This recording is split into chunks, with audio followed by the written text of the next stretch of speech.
어제에 이어서 오늘도 이 사랑장이라고 하는 고린도전서 13장을 우리가 보고 있습니다. 사랑이라고 하는 것은 하나님의 완전하신 사랑을 이라고 우리가 어제 살펴봤습니다. 그래서 하나님의 완전한 사랑, 흠잡을 데 없고요. 정말 절대적이고 그 어떠한 사랑보다도 가장 가치가 있고 또한 가장 큰 그러한 사랑이었음을 우리가 살펴볼 수 있었어요. 하나님의 완전하신 사랑, 그것이 어떠한 모습으로 나타났는지 우리가 예수 그리스도가 그 하나님의 완전하신 사랑의 모습으로 나타나셨죠.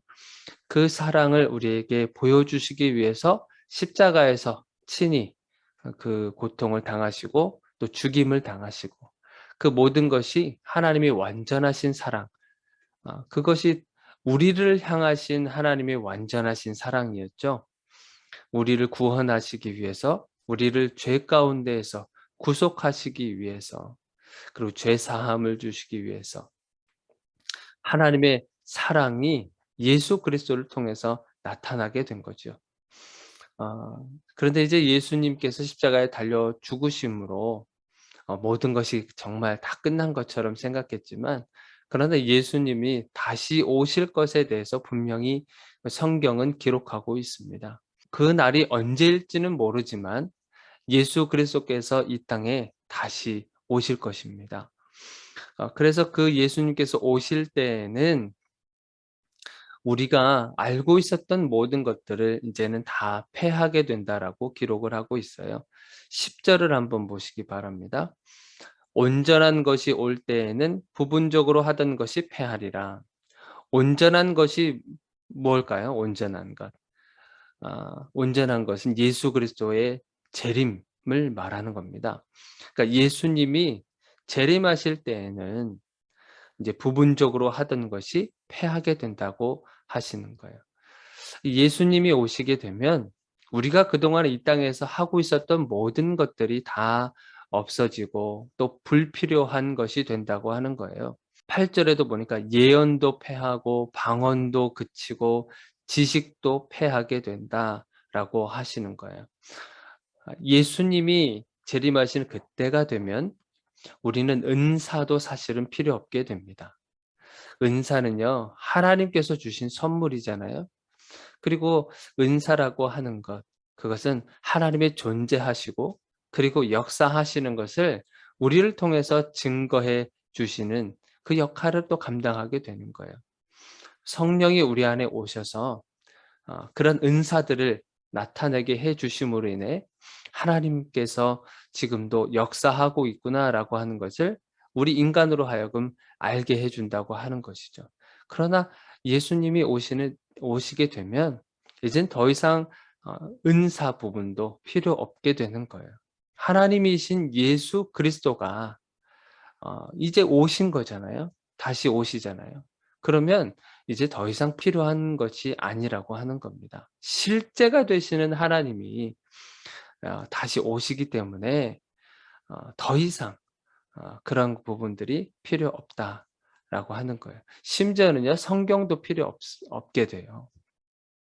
우리가 지금 성경을 66권으로 이렇게 축약해서 들고 다니면서 말씀 보고 암송도 하고 그렇게 하지만 예수님이 재림하시게 되면요, 성경도 사실은 필요 없게 됩니다.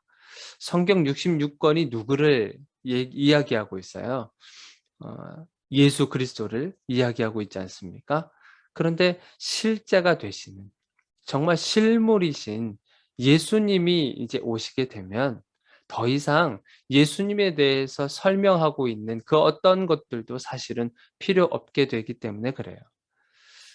실제가 되시는 그분이 직접 설명해 주시면 되잖아요. 그렇기 때문에 다른 그 어떠한 것도 율법도 필요 없게 되고 바로 이 성경도 필요 없게 된다고 하는 것이에요.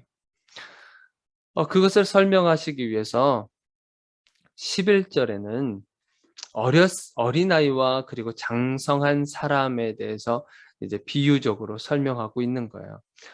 어린아이가 태어나서 이제 장성한 어른이 되어 가는 그 과정을 이야기하면서 어른이 되면 어린아이 때 했었던 모든 말과 행동과 생각과 이런 것들이 다 이제 기억에서 사라진다고 하는 거예요.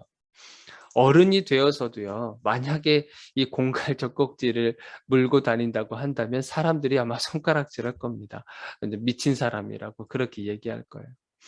그리고 뭐 기저귀를 한다든지, 뭐 물론 이제 어떤 어 신체적으로 뭔가 이렇게 질병이 있거나 그렇게 할 경우를 제외하고요.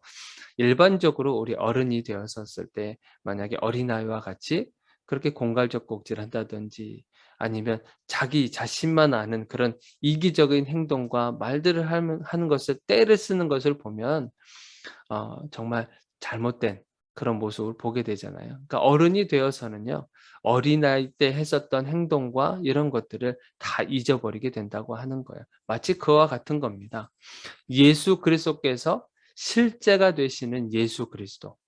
그분이 즉 인제 재림해서 오시게 되면 이제는 우리가 부분적으로 알고 있었던 것들 그리고 희미하게 알고 있었던 것들을 이제는 필요 없게 된다고 하는 겁니다. 그래서 우리 12절에 보니까 우리가 지금은 거울로 보는 것 같이 희미하나 그때는 얼굴과 얼굴을 대하여 볼 것이다. 예수님이 재림하시기 전까지 우리가 알고 있는 것들은 부분적으로 알고 있는 것이고 온전하게 완전히 깨끗한 모습을 보고 있는 것이 아니라 희미하게 알고 있게 된다고 하는 것이에요. 자, 이 말은 이 말씀을 왜 해 주시냐면 우리가 고린도 교회의 문제점 중에 하나가 교회가 분열됐다고 했잖아요. 지식의 어떤 우월감을 가지고 네가 맞네, 내가 맞네 이러면서 서로 다투고 싸우고 하는 고린도 교회의 상황을 우리 사도 바울이 지적한 적이 있거든요. 그러니까 어떤 거겠습니까? 우리가 부분적으로 알고 하나님에 대해서 부분적으로 알고 희미하게 알고 있는 그 조그만 것 하나 가지고 서로 다투고 그러지 말아라.